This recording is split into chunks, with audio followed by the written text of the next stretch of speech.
Step 5, prospects. This is one of the ones I really love. It's about getting the definition of your customer type who turns from a prospect into a client. So let's look at the 4 key areas within this particular section. So you'll have a suspect, you'll have a signposter, you'll have a referrer, and you'll have a prospect. There are others, but those are the 4 key ones for me that we're going to look at in a lot more detail now. In terms of the detail, let's get into what a suspect is. But a suspect is somebody we think might buy from us. A signposter is somebody who will signpost somebody to us. A referrer is somebody who will refer someone to us. And a prospect is a prospect. But to be able to understand this even more, you need to do the profile of your ideal customer type. Who are they? What do they look like? Where do they hang out? What do they buy on? Who are your competitors they go to? What are their likes? What are their dislikes? Where will we find them? Those are really key to be able to get into in terms of your market research of your ideal customer. Once you've got those parameters down, and there could be many different parameters, it will help you to become more targeted. And for me, it is about quality over quantity. But actually where you do need to start is you actually do need to start within the numbers.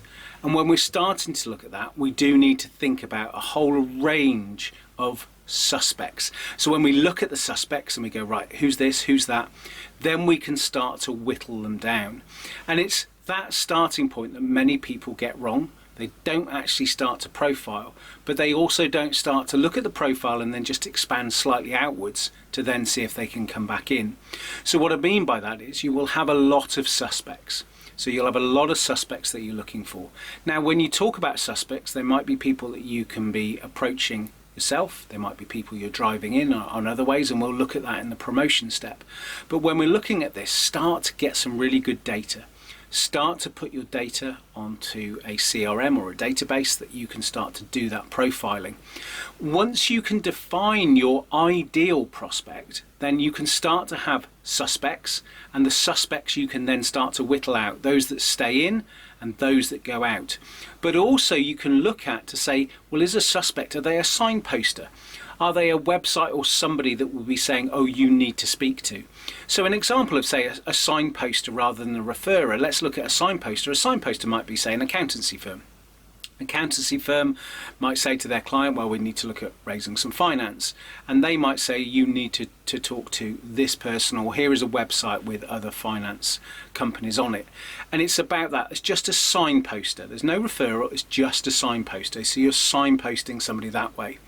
Website could be a signposting element as well. So a directory type website or a special interest website could also be about signposting. And associations are quite good at signposting. So if somebody is a member of an association, we'll have all the other members, and that's a way of signposting. So you need to think about how can you work with somebody or organizations or websites that can signpost people to you with no financial return.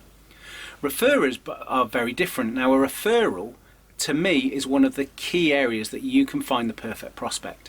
So referral could come through an existing customer, and that to me is probably one of the best ways to build your business, is through a really solid referral program of your customers referring you. But there's also another level about referrals, and it's where actually there is a financial incentive to somebody to send your way. And so you can use other people to refer to you, and you can actually therefore give them some commission off the payment, or you can give them a payment for that particular lead. That works really well to a point, and that's something you should look at. And then ultimately you start to build your prospect from there. But do think about prospecting where you can find people, where you can put a process in place, where you can have referrals, signposts. You want people to know where you are, and that can come through a networking group or other areas. But for me, the number one thing about a prospect is get as finite in the detail as you possibly can for what is there.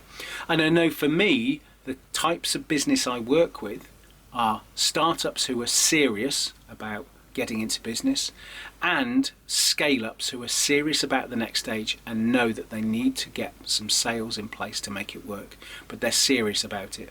So I have a whole profiling of the type of person I want to work with and the way that we're going to work together to get the very best for them in terms of sales.